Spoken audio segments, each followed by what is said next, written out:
I never imagined that announcing my engagement at Thanksgiving dinner would end with my father screaming at me to get out of his house forever. But there I was, 28 years old, watching my entire family turn against me in a single moment.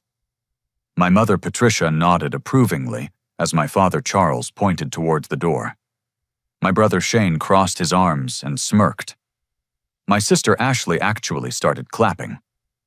They all agreed I was a disgrace to our family name because I chose to love a kindergarten teacher named Emma instead of the wealthy socialite they had handpicked for me. The next morning hit me like a sledgehammer to the chest. I woke up in my downtown apartment to find 17 missed calls and 43 text messages, each one more venomous than the last. Shane had written, "You are officially dead to this family, you pathetic disappointment." Ashley sent a photo of my childhood bedroom with everything packed into garbage bags, captioned, "Trash belongs on the curb." But the message that really shattered something inside me came from my mother, Patricia. It wasn't a text. It was a formal letter delivered by courier, written on expensive letterhead from the family law firm. The words were cold and calculated. Due to your deliberate defiance of family values and your choice to associate with individuals beneath our social standing, you are hereby disinherited from all family assets, trusts, and future considerations.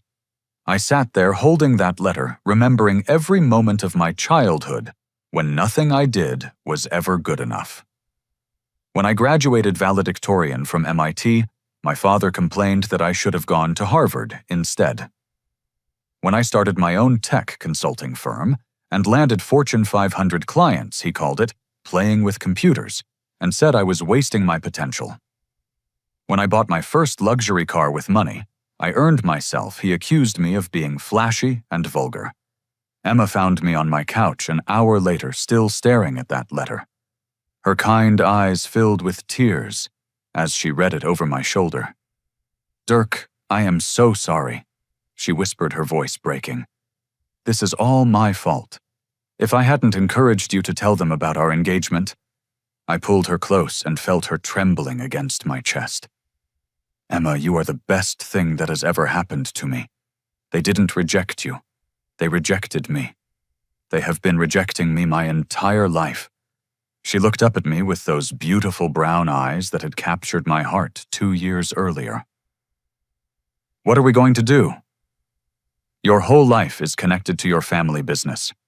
I had been asking myself the same question all morning. The Whitmore family had built half the skyscrapers in our city. My grandfather started the construction company in 1945, and it had grown into a multi-billion-dollar empire. I had always assumed I would inherit my share eventually, even though I chose a different career path. But as I held Emma in my arms, feeling her heart break over my family's cruelty, something shifted inside me.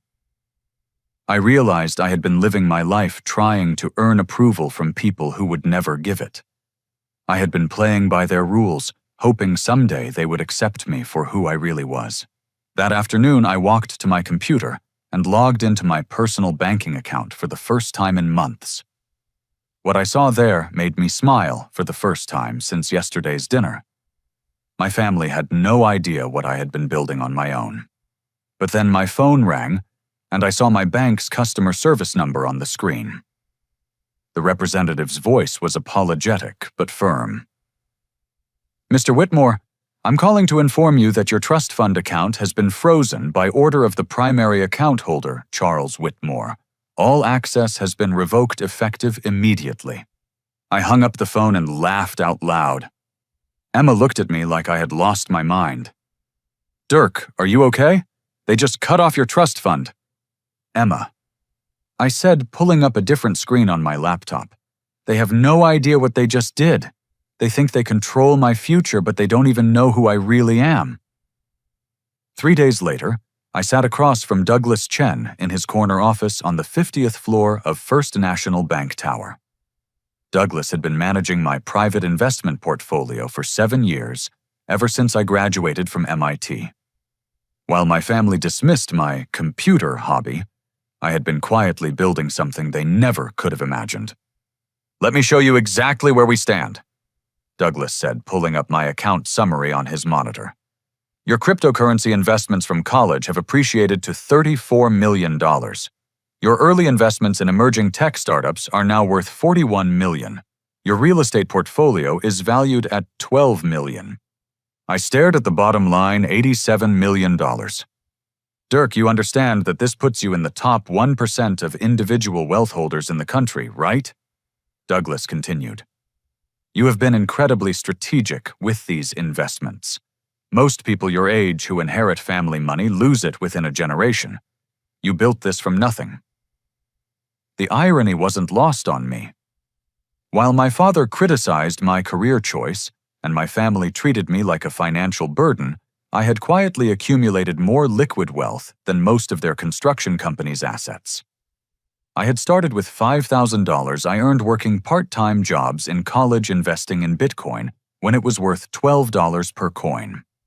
I had bought shares in companies like Tesla and Amazon when other people thought they were risky startups. Emma sat beside me, her hand covering her mouth in shock. I had no idea, she whispered. All this time I thought you were just getting by with your consulting work. I never wanted money to define our relationship, I explained. I wanted you to love me for who I am, not what I have in my bank account. But now I realize something important. My family never knew who I really was either. They saw what they wanted to see. Douglas leaned forward with interest. What do you want to do with these assets, Dirk? You have options most people only dream about. I thought about my father's face when he screamed at me to get out. I thought about my mother's cold letter of disinheritance. I thought about Shane's smug expression and Ashley's cruel applause. They had spent my entire life telling me I wasn't good enough, that I would never amount to anything without their name and their money. Douglas, I want to disappear from their world completely, I said. I want to build a life so far beyond their comprehension that they will never be able to touch me again. He nodded approvingly. What did you have in mind? Something that proves I never needed them. Something that shows them exactly what they threw away. Douglas pulled out a leather portfolio and flipped through several pages. Actually, something interesting just came across my desk yesterday. A private estate sale that might appeal to someone in your situation. It's completely confidential, available only to qualified buyers. He handed me a glossy brochure with photographs that took my breath away. A medieval castle sat on a cliff overlooking the Atlantic Ocean, surrounded by 30 acres of pristine forest and gardens. The property included its own private harbor helicopter landing pad and enough land to ensure complete privacy. Castle Windmere, Douglas explained. It's located on a private island 12 miles off the coast of Maine. The previous owner was Harrison Blackwell, the technology billionaire who died last month. He spent 20 years and $150 million restoring this 13th century castle stone by stone, transporting it from Scotland and rebuilding it with modern amenities. Emma grabbed my arm as she studied the photographs. Dirk, it's like something from a fairy tale. The asking price is $99 million, Douglas continued. Cash purchase only, no financing available. The seller wants to close within 30 days. I looked at those images of the castle towers rising against the ocean sky, and something clicked into place. This wasn't just a house. This was a statement. This was everything my family said I could never achieve multiplied by 1,000. Douglas, can you arrange a viewing? Absolutely. But Dirk, are you sure about this? It's a significant portion of your liquid assets. I thought about the trust fund my family had just yanked away from me, probably worth $5 or $6 million. They thought they were punishing me by taking away pocket change. Set up the viewing for tomorrow, I said. And Douglas, when we make the offer, I want it to be full price cash with immediate closing. As we left the bank, Emma was quiet for a long time. Finally, she spoke up. Dirk, are you doing this to hurt your family or to heal yourself?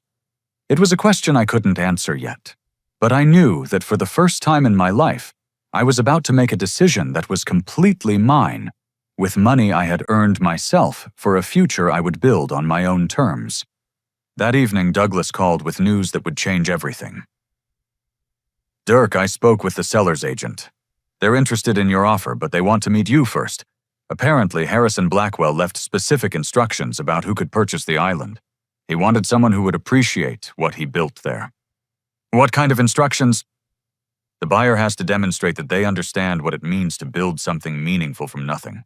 They have to prove they're not just another rich person collecting trophies." I smiled for the first time in days. Harrison Blackwell had been exactly like me. Someone who built wealth through innovation and hard work, not inheritance. Maybe this castle was meant to be mine, after all. The helicopter ride to Windmere Island the next morning was like entering another world. As we approached the coast of Maine, the pilot pointed downward toward a dark speck of land, surrounded by deep blue water. "There she is," he called over the engine noise. "Castle Windmere." As we descended, the full majesty of the estate came into view. The castle rose from granite cliffs, like something from a medieval legend, its towers and battlements perfectly silhouetted against the morning sky. Ancient stone walls enclosed formal gardens, courtyards, and outbuildings that looked like they had stood there for centuries instead of decades. Emma gripped my hand as we landed on the helicopter pad near the castle's main entrance. "I can't believe this is real," she breathed. Our guide was Jennifer Walsh, a distinguished real estate agent from Boston who specialized in luxury properties. She greeted us at the massive oak doors of the castle's entrance hall. "Welcome to Castle Windmere," she said with genuine warmth. "I've been managing this property since Harrison Blackwell's passing, and I have to tell you, I've never seen anything quite like it." The Great Hall took my breath away. Vaulted ceilings soared 40 feet overhead, supported by hand-carved stone columns. Tapestries covered the walls, and a fireplace large enough to walk into dominated one end of the room. But what struck me most was how livable it felt. This wasn't a museum piece. It was a home designed for real life. Harrison spent 2 decades perfecting every detail, Jennifer explained, as she led us through room after room. He incorporated the most advanced technology available, but hidden within authentic medieval architecture. Every stone was numbered and catalogued when the original castle was disassembled in Scotland, then rebuilt here exactly as it stood 800 years ago. We toured the master suite in the highest tower with panoramic views of the ocean in every direction. The private library contained over 10,000 books and a hidden passage to a wine cellar stocked with rare vintages. Guest quarters could accommodate 20 people comfortably, each room uniquely designed, with period furniture and modern amenities. But it was the technology infrastructure that really impressed me.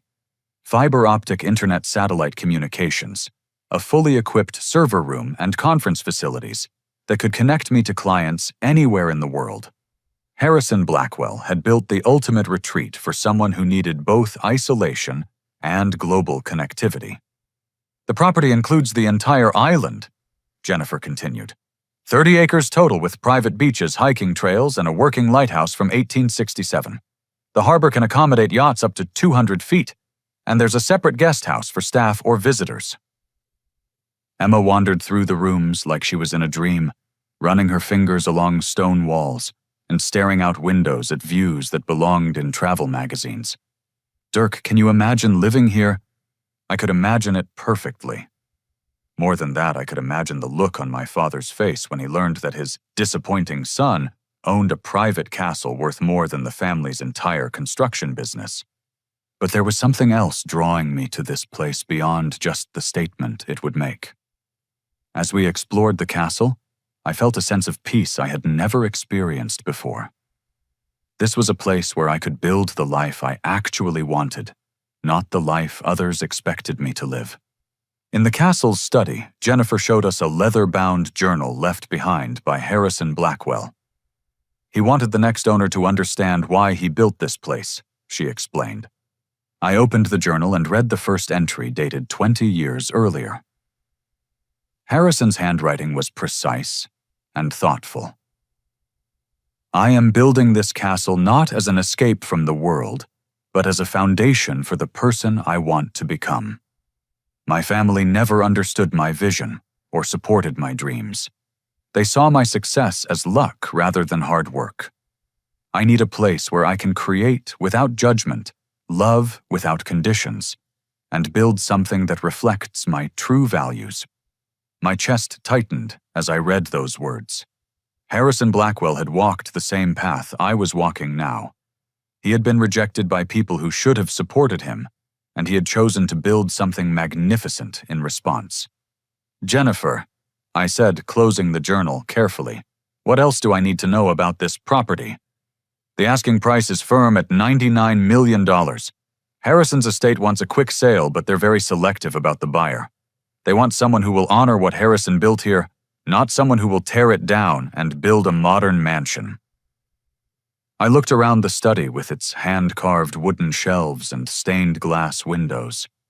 Every detail spoke of craftsmanship and patience, of someone who valued beauty and permanence over flash and convenience. "What's the timeline for closing?" "If you can provide proof of funds and pass the estate's approval process, we could close within 2 weeks.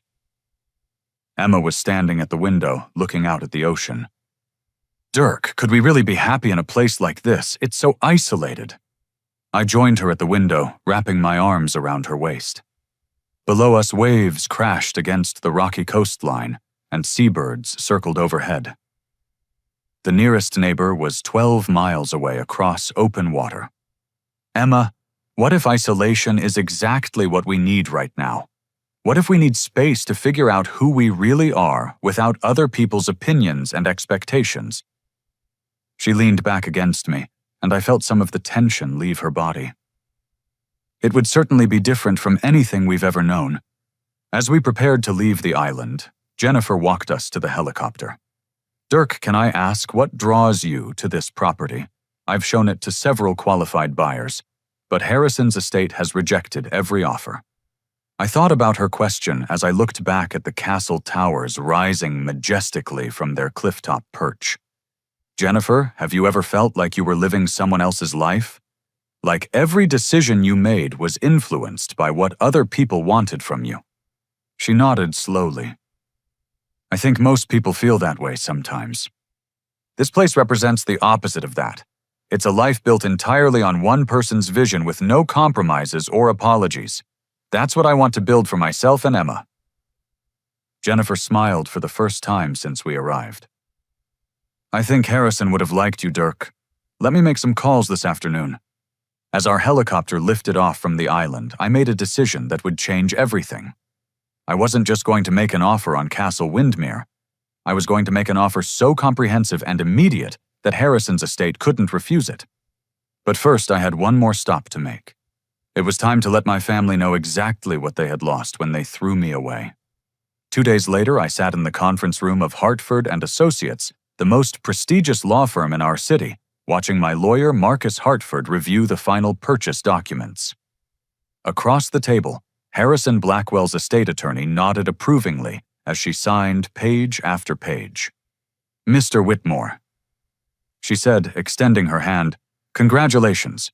You are now the sole owner of Windmere Island and Castle Windmere.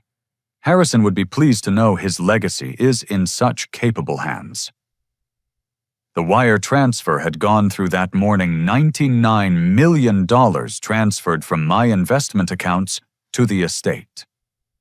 In a single transaction, I had just purchased more luxury than most people could imagine, and I had done it with money I earned myself without a single dollar from my family.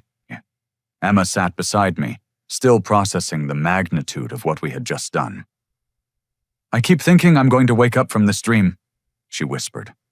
Marcus handed me a leather portfolio containing the deed insurance documents and keys to the castle.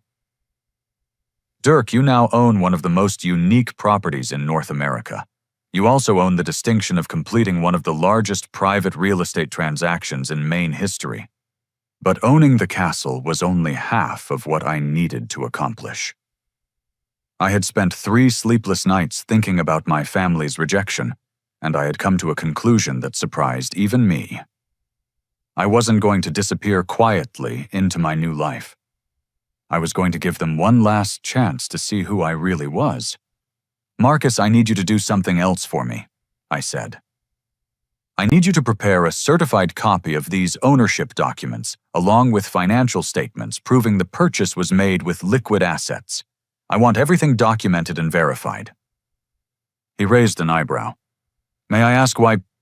"I'm going to see my family one more time. They need to understand what they threw away." That afternoon, I had a custom suit tailored for the occasion and hired a limousine for the drive to my family's estate in the hills outside the city. Emma decided to stay at our apartment, understanding that this confrontation was something I needed to handle alone. The Whitmore family mansion sat on 20 acres of manicured grounds, its colonial architecture designed to project old money and established power. I had grown up in those rooms, but as the limousine pulled up the circular driveway, it felt like approaching a foreign country. My father was working in his study when the housekeeper announced my arrival. Charles Whitmore was 62 years old, silver-haired and imposing with the kind of presence that commanded respect in boardrooms and country clubs. He looked up from his desk with barely concealed irritation. "I thought I made it clear that you were no longer welcome in this house." "You did," I replied calmly, taking a seat across from his desk without being invited. "But I have something to show you before I leave your life forever." My mother appeared in the doorway, drawn by the sound of voices.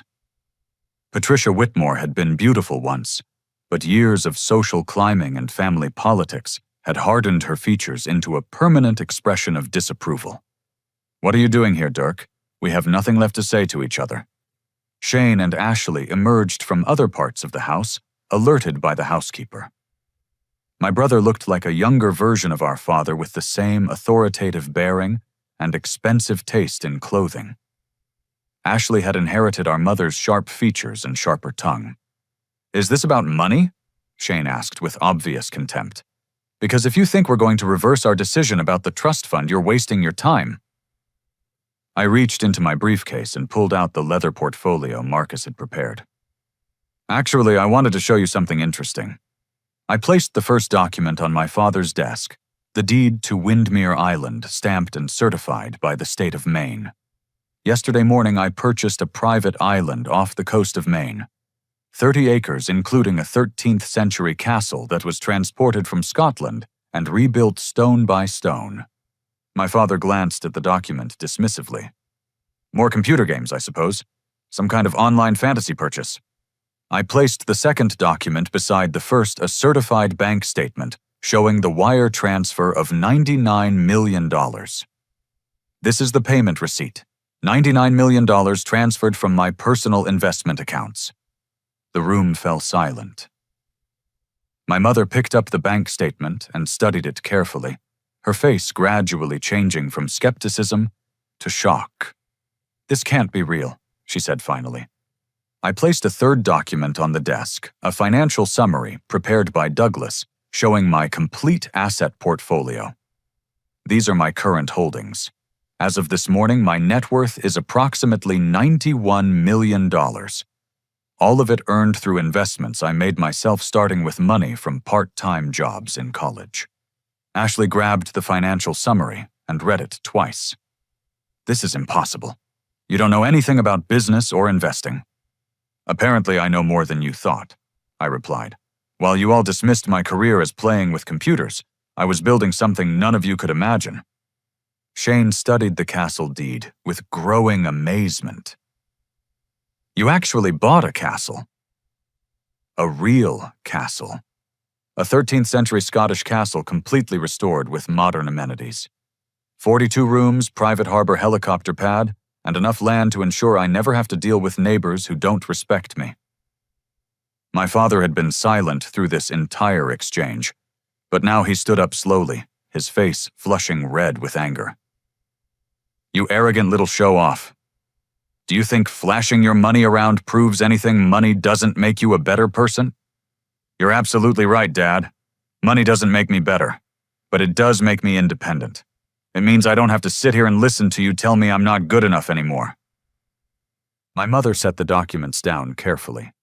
"Dirk, where did this money really come from? Did you do something illegal?" The accusation hung in the air like a poison cloud.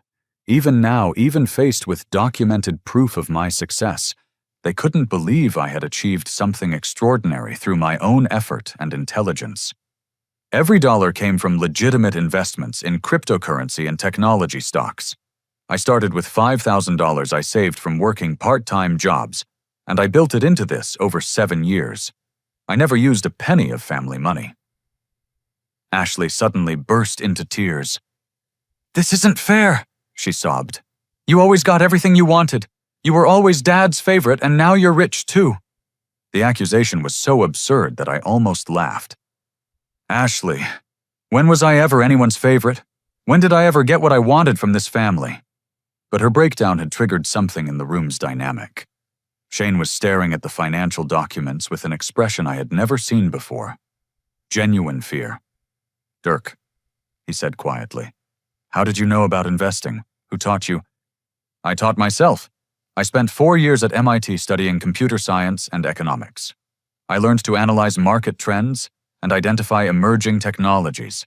Everything you all called a waste of time actually prepared me for this." My father sank back into his chair, and for the first time in my life, he looked old and defeated. $99 million, he repeated softly. "For a castle. For freedom," I corrected. "For the right to live my life without anyone's approval except my own." The silence stretched on until Ashley finally spoke again, her voice barely a whisper. "Dirk, we made a terrible mistake." I looked around the room at these people who had shaped my entire life, and I felt something unexpected pity. They had been so convinced of their own superiority that they couldn't recognize talent and ambition when it lived under their own roof. "Yes," I said simply, "you did make a mistake, and now you're going to live with the consequences."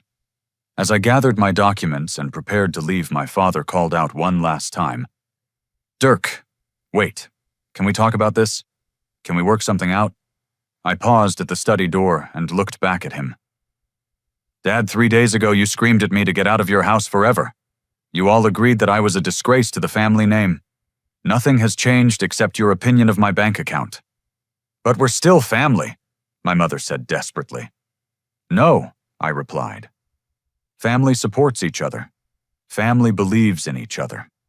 Family doesn't cut people off for choosing love over money. What we are is a group of people who share some DNA and a lot of bad memories." I walked out of that mansion for the last time, leaving behind a lifetime of rejection and disappointment. But I also left behind something else, the need for their approval. For the first time in my 28 years, I was completely free to become whoever I wanted to be.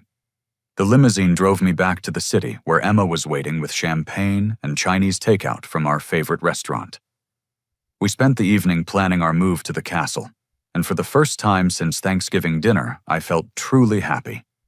But I should have known that my family wasn't going to let me disappear that easily.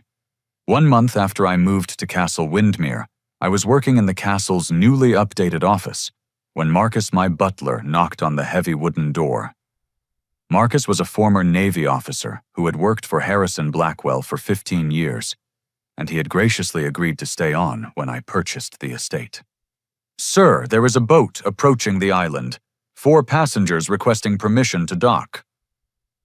I looked up from my laptop, where I had been reviewing quarterly reports from my consulting clients.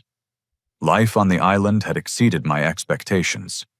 Emma had transformed the castle's library into a planning center for her new educational foundation, and I had established satellite offices for my tech consulting business. We were busier and more productive than ever before. "Did they identify themselves, Marcus?" "Yes, sir. They claim to be your family members." I walked to the window overlooking the harbor and saw a rented yacht approaching our private dock. Through binoculars, I could clearly see my father, mother, brother, and sister standing on the deck, all dressed in their finest casual wear. "Sir, shall I tell them the island is private property and ask them to leave?" I considered the option. Emma and I had specifically chosen this location to escape unwanted intrusions, and we had every legal right to refuse them access. But something stopped me.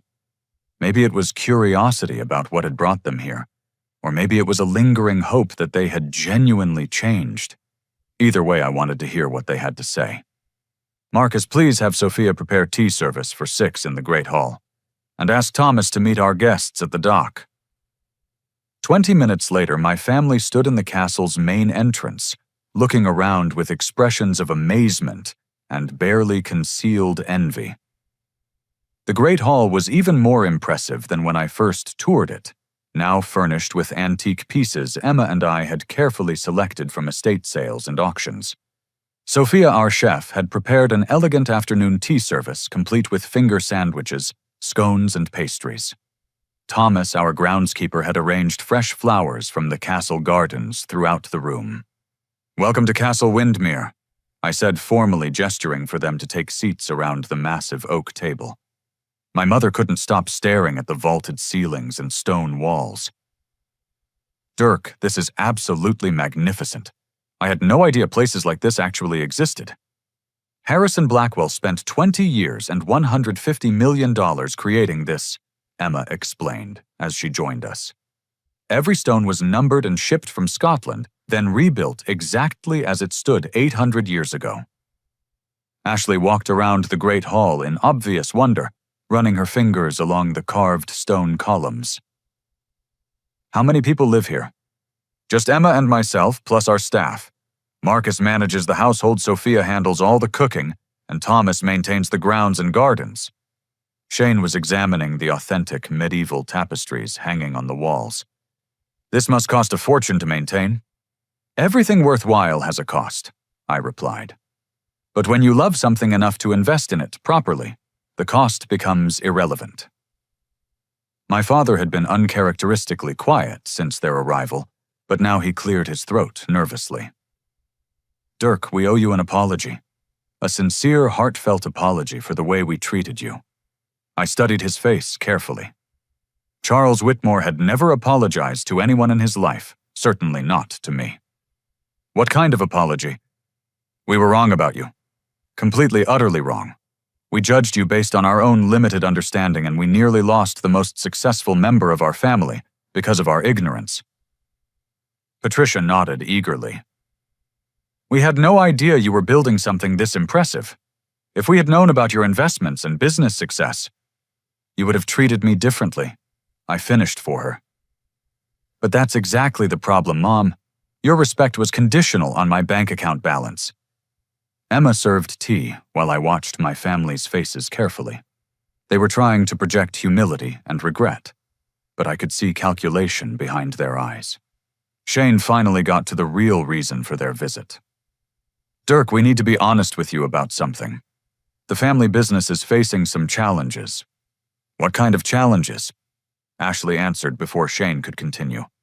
"We lost 3 major contracts this month. The city council rejected our bid for the new convention center, and 2 private developers decided to go with our competitors instead." My father's carefully maintained composure finally cracked. "Our reputation in the construction industry has taken a serious hit. Some of our subcontractors are demanding payment up front because they're worried about our financial stability." I sipped my tea calmly while they outlined the scope of their problems. It was worse than I had imagined. The Whitmore Construction Company was hemorrhaging money on multiple fronts, and they were facing potential bankruptcy within 6 months. "How much money are we talking about?" I asked. $50 million would stabilize the company and allow us to fulfill our existing contracts," Shane admitted reluctantly. The number hung in the air between us. $50 million was more than half of my liquid assets, but it was also exactly the kind of investment that could generate significant returns if managed properly. "And you want me to provide this $50 million? My mother leaned forward eagerly. "Dirk, you would be saving the family legacy. Your grandfather built this company from nothing. It's been our foundation for 3 generations. The same company you said I wasn't good enough to inherit. The same family legacy you wrote me out of 4 weeks ago." Ashley started crying again. We know we made mistakes. Terrible, unforgivable mistakes. But we're still family, and family helps family. I looked around the great hall, at the life Emma and I had built together, then back at the 4 people who had rejected everything I represented. They had driven me away when they thought I was worthless. And now they wanted me back, because I was valuable. But there was something else in their eyes beyond desperation and greed. For the first time in my life, I saw genuine fear. They were terrified of losing everything they had built their identities around. I need to think about this, I said finally. This isn't the kind of decision I can make over afternoon tea. My father stood up abruptly, his composure finally breaking completely. Dirk, please. I know we don't deserve your help, but we're running out of time.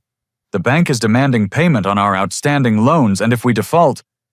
If you default, you'll lose everything, I finished for him. You'll find out what it feels like to have the foundation of your life yanked away by people who are supposed to support you. The parallel wasn't lost on anyone in the room. Emma reached over and squeezed my hand under the table. But here's what you don't understand, I continued. When you threw me out of your house, you taught me something valuable. You taught me that I could survive without you. You taught me that I could build something better on my own. Patricia was crying now, mascara running down her cheeks. Please don't abandon us the way we abandoned you. I stood up and walked to the window overlooking our private harbor, where their rented yacht bobbed gently in the afternoon sun. Behind me, I could hear Ashley sobbing, and Shane trying to comfort her. Finally, I turned back to face them. I'm not going to abandon you, but I'm also not going to rescue you unconditionally. If I help save your company, it's going to be on my terms with my conditions, and with consequences for everyone who participated in rejecting me. My father's eyes lit up with desperate hope. What kind of conditions? Come back here next week and I'll tell you. But understand this, if you want my help, you're going to have to prove that you've actually changed, not just that you need my money. After they left Emma, and I walked along the beach that surrounded our island. The sun was setting over the Atlantic, painting the sky in shades of gold and purple that no painter could ever capture. Are you going to help them? She asked. I'm going to give them a chance to earn my help, I replied. But they're going to have to demonstrate that they understand what family really means. I had no idea whether they would be willing to meet my conditions, but I was about to find out exactly how desperate they really were. The following week, my family returned to Castle Windmere with a different energy entirely. Gone was the desperate pleading from their first visit. Instead, they sat around the great hall table with the resigned dignity of people who knew they were completely at my mercy. I had spent 7 days preparing for this meeting, working with Marcus to create a comprehensive business plan that would save their company while ensuring they could never take advantage of my generosity again. Before we discuss money, I began placing a thick folder on the table. We need to discuss respect and accountability, and the kind of changes that will be required if I decide to invest in your company. Emma sat beside me, her presence a reminder of everything they had tried to take away from me. She had spent the week researching family therapy programs and designing accountability measures that would ensure lasting change. First, I continued, let's acknowledge what really happened 4 weeks ago. Dad, you didn't throw me out because I disappointed you. You threw me out because my success made you feel insecure about your own choices. My father's face flushed red, but he didn't interrupt. Shane, you supported Dad because you were afraid I might challenge your position as the heir apparent to the family business.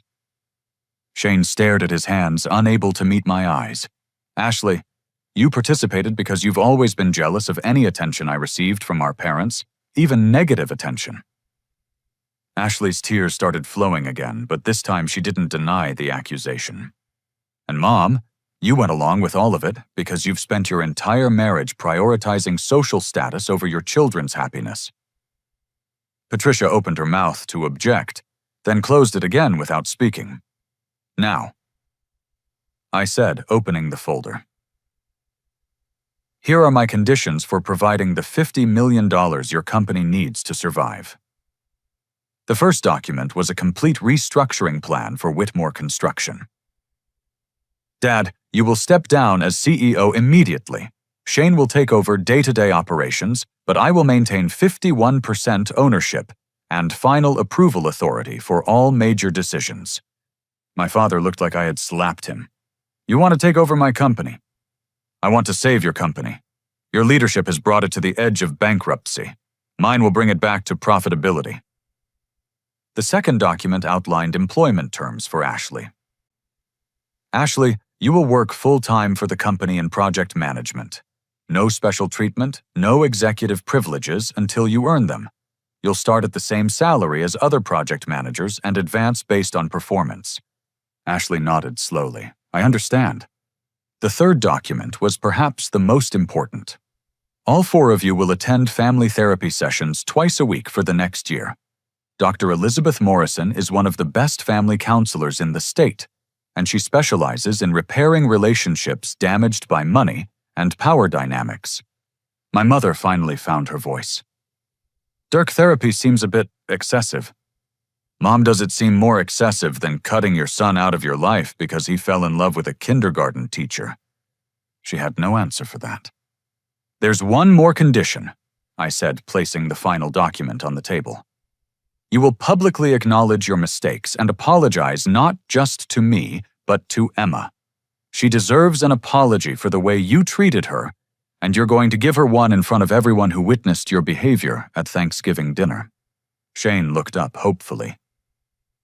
And if we agree to all of this, you'll invest the $50 million. If you agree to all of this and demonstrate genuine change over the next 6 months, I'll invest the $50 million. But the money comes with permanent conditions. I maintain controlling interest in the company final approval authority over major decisions and the right to remove any family member who returns to the old patterns of behavior. The room fell silent as they absorbed the magnitude of what I was proposing. I wasn't just offering to save their company. I was demanding complete transformation of our family dynamic. Finally, my father spoke. Dirk, you're asking us to give up control of everything we built. Dad, you already lost control. Your company is failing, your family is broken, and your son owns a castle while you're facing bankruptcy. I'm offering you a chance to rebuild both the business and the family, but only if you're willing to do it the right way this time. Emma leaned forward with remarkable grace, considering how cruelly they had treated her. I want you all to understand something. Dirk didn't have to invite you here today. He could have let your company fail and never spoken to any of you again. The fact that he's willing to help you despite everything you've done shows the kind of person he really is. Ashley looked directly at Emma for the first time since their arrival. Emma, I am so sorry for the way I treated you. You seem like a wonderful person and Dirk is lucky to have you. It wasn't much, but it was a start. Shane cleared his throat nervously. Dirk, can I ask you something? Why are you willing to help us after everything we've done? I had been asking myself the same question all week. Because cutting people off permanently is what our family does, and I want to break that pattern. Because Emma has taught me that forgiveness is possible when people demonstrate genuine change. And because despite everything, I still believe in the potential for our family to be better than we have been. My father stood up slowly and extended his hand across the table. Son, I accept your conditions, all of them. And I want you to know that I am deeply, genuinely sorry for the way I treated you and Emma. One by one, they each shook my hand and agreed to my terms. Patricia apologized to Emma with tears in her eyes. Shane acknowledged that he had been threatened by my success, instead of proud of it. Ashley admitted that her jealousy had poisoned her judgment for years. As they prepared to leave the island, my father paused at the harbor. Dirk, how did you know our company was in trouble? We tried to keep the financial problems private. I smiled for the first time since they arrived. Dad, I've been monitoring the construction industry in our city for years. I knew about your lost contracts before you did. I also knew that you would eventually need help, and I wanted to be prepared to offer it on terms that would actually fix the underlying problems. You've been watching out for us even after we threw you away. I've been preparing for the possibility that someday you might want to be a real family instead of just people who share a name. 6 months later, Emma and I hosted Thanksgiving dinner at Castle Windmere. The great hall was decorated with autumn flowers from our gardens, and Sophia had prepared a feast that rivaled anything from my childhood. But the real transformation was in the people around the table. My father had thrived in his new role as a construction foreman, finding joy in hands-on work that he had missed during his years as an executive. Shane was successfully running the company with profits up 30% from the previous year. Ashley had earned 2 promotions and was engaged to a project engineer she met through her work. Most importantly, my mother had discovered a passion for volunteering at Emma's educational foundation, working with children from underprivileged families. The woman who had once been obsessed with social status was now finding fulfillment in service to others. Dr. Morrison's family therapy sessions had been difficult but transformative. We had confronted decades of dysfunction competition and conditional love. We had learned to communicate without attacking, to support without controlling, and to love without conditions. As we raised our glasses for the traditional Thanksgiving toast, my father stood up with tears in his eyes. This year I'm thankful for second chances. I'm thankful for a son who was strong enough to forgive us and wise enough to demand that we become better people. I'm thankful for a daughter-in-law who showed us what unconditional love looks like. And I'm thankful that sometimes the worst mistakes we make can lead to the best changes in our lives. Emma squeezed my hand under the table, and I realized that somewhere along the way, we had actually become the family I had always wanted. Not perfect, but real. Not easy, but honest. Not based on money or status, but on mutual respect and genuine affection. Looking around the table at these people who had rejected me and then fought to earn my forgiveness, I understood something fundamental about justice and redemption. True justice isn't about punishment. It's about creating conditions for people to become their best selves. And redemption isn't about forgetting the past. It's about transforming it into wisdom. 2 years after that first confrontational Thanksgiving dinner, Emma and I stood on the castle's highest tower, watching the sunrise paint the Atlantic Ocean in shades of gold and crimson. Tomorrow would mark our wedding anniversary, and we had invited both families to celebrate with us at Castle Windmere. The transformation in our lives had exceeded my wildest expectations. Emma's educational foundation now operated in 12 states, providing technology and resources to underfunded schools. My consulting business had expanded internationally, with clients from Silicon Valley to Tokyo seeking my expertise in emerging technologies. But the most remarkable change was in my relationship with my family. What had started as a desperate financial rescue had evolved into something I had never experienced before: genuine partnership and mutual respect. Shane appeared in the castle's great hall as Emma and I came down from the tower. He was carrying architectural plans for the company's latest project, a sustainable housing development that would provide affordable homes for middle-class families. "Dirk, I wanted to show you the final designs for the Riverside Commons project," he said, spreading the blueprints across the oak table. "We're incorporating solar panels, energy-efficient heating systems, and community gardens that residents can use to grow their own food." I studied the plans with genuine admiration. Under Shane's leadership, Whitmore Construction had transformed from a company focused solely on profit margins into an organization that prioritized environmental sustainability and community impact. "Shane, this is incredible work. How did you come up with the community garden concept?" Actually, that was Ashley's idea.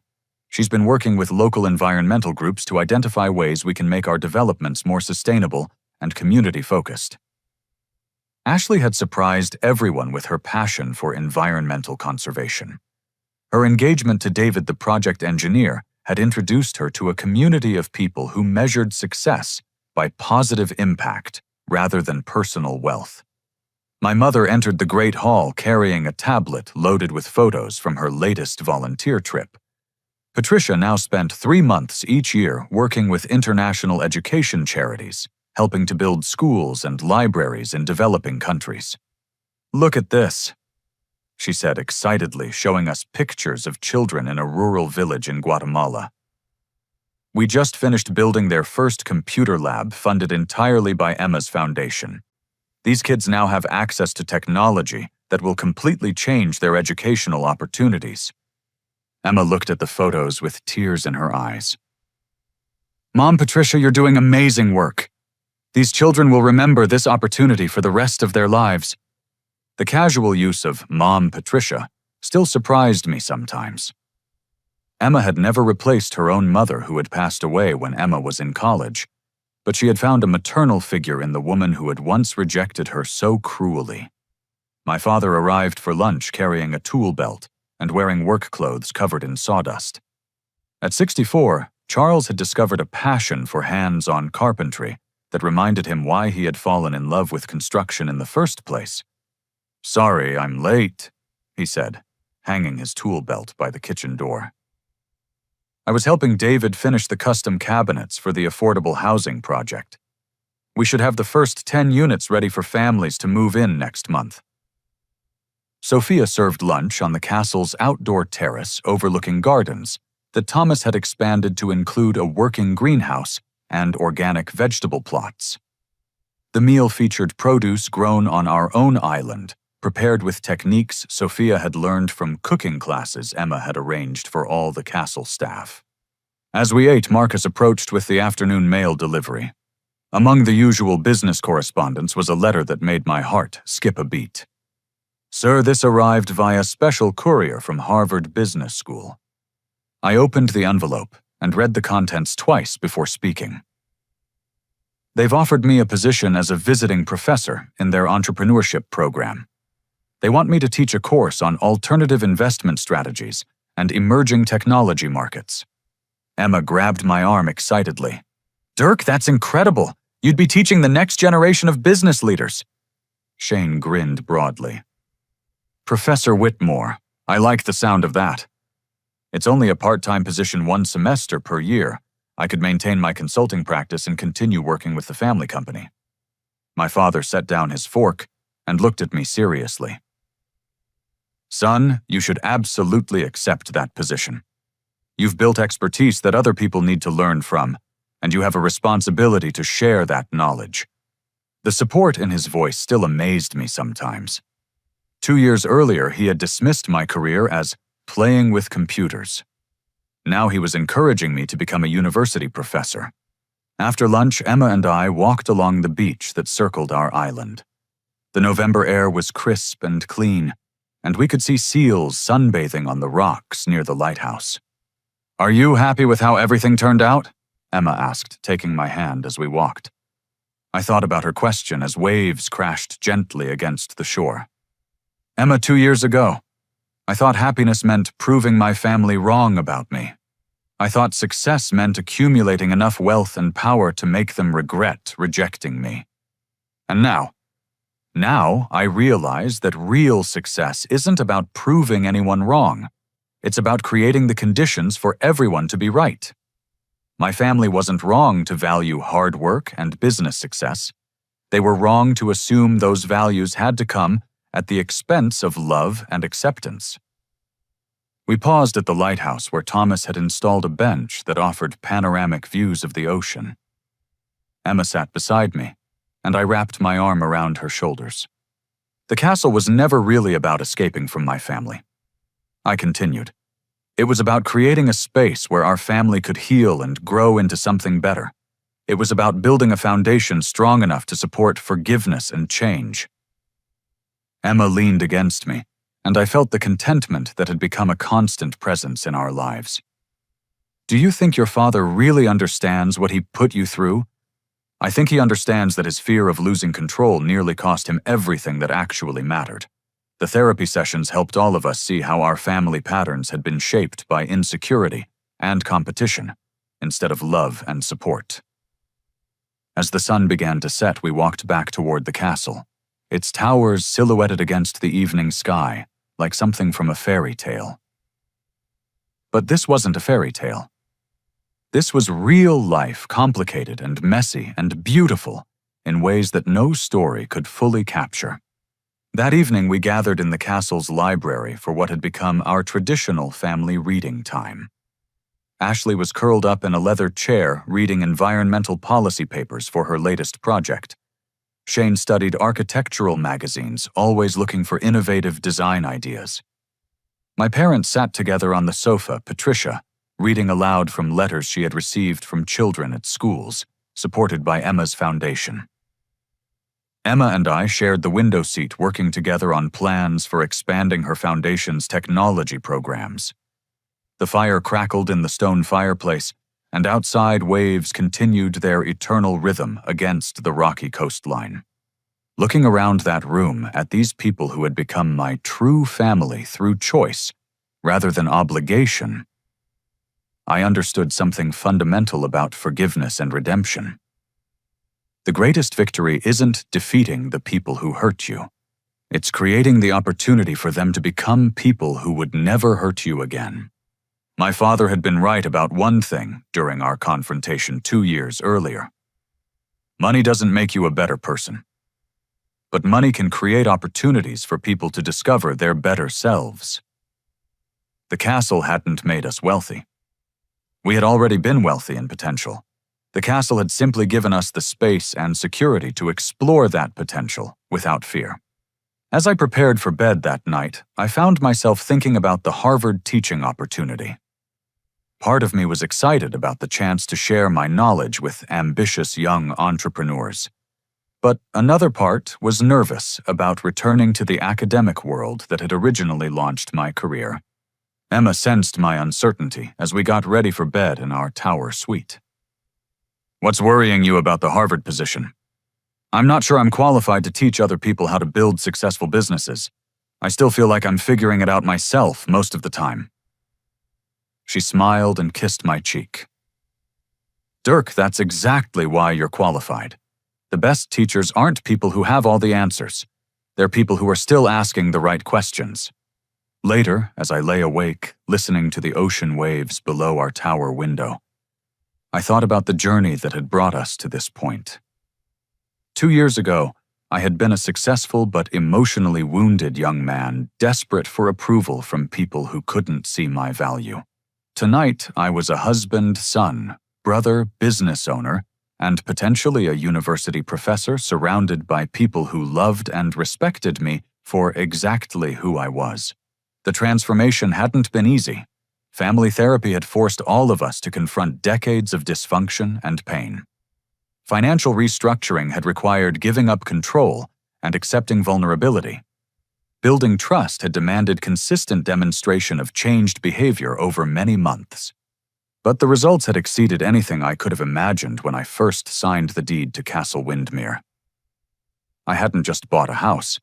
I had created a foundation for the life I actually wanted to live, filled with people who had learned to love without conditions and support without controlling. Tomorrow, Emma and I would celebrate 2 years of marriage, surrounded by family members who had earned the right to call themselves family through their actions rather than their DNA. We would toast the future we had built together and the past we had transformed through forgiveness and hard work. And someday, when we have children of our own, they will grow up in a family that measures success by kindness rather than competition, that values character over achievement, and that understands the difference between earning love and demanding it. The greatest lesson I learned through this entire experience isn't about money or success or even family. It's about the power we all have to create the relationships and life we actually want, rather than accepting the ones we think we deserve. Sometimes the most important thing you can do is walk away from people who don't appreciate you. But sometimes the most courageous thing you can do is create the space for those same people to learn how to appreciate you properly. The choice between those options isn't always clear, and the outcomes aren't always guaranteed. but the effort to build something better is always worthwhile, especially when you have the security and resources to take that risk. Castle Windmere gave me more than a beautiful home. It gave me the platform to demand better from the people I loved, and the stability to wait for them to rise to that standard. Not everyone gets that opportunity. But for those who do, the responsibility is clear. Use your advantages to create opportunities for others to become their best selves, rather than using them to punish others for their worst moments. That's the real difference between revenge and justice. Revenge seeks to diminish others. Justice seeks to elevate everyone. Looking back on everything that happened, I can honestly say that getting thrown out of my family's house was the best thing that ever happened to me. Not because it felt good at the time, but because it forced me to discover what I was actually capable of achieving when I stopped waiting for other people's permission to be successful. And the greatest success of all turned out to be building a family based on choice, respect, and genuine affection rather than obligation, competition, and conditional love. Have you ever been in a situation where family relationships became damaged by money success or different values? How did you handle the choice between walking away and trying to rebuild those relationships? I'd love to hear your thoughts and experiences in the comments below. Thank you for listening to my story, and I hope it reminds you that sometimes the most painful endings can become the foundation for the most beautiful new beginnings. If this story resonated with you, please give it a like, subscribe for more real-life stories about overcoming family challenges, and share it with anyone who might need to hear that it's possible to transform even the most broken relationships into something stronger and more genuine. Wishing you the courage to demand the love and respect you deserve, and the wisdom to recognize it when people are genuinely trying to give it to you.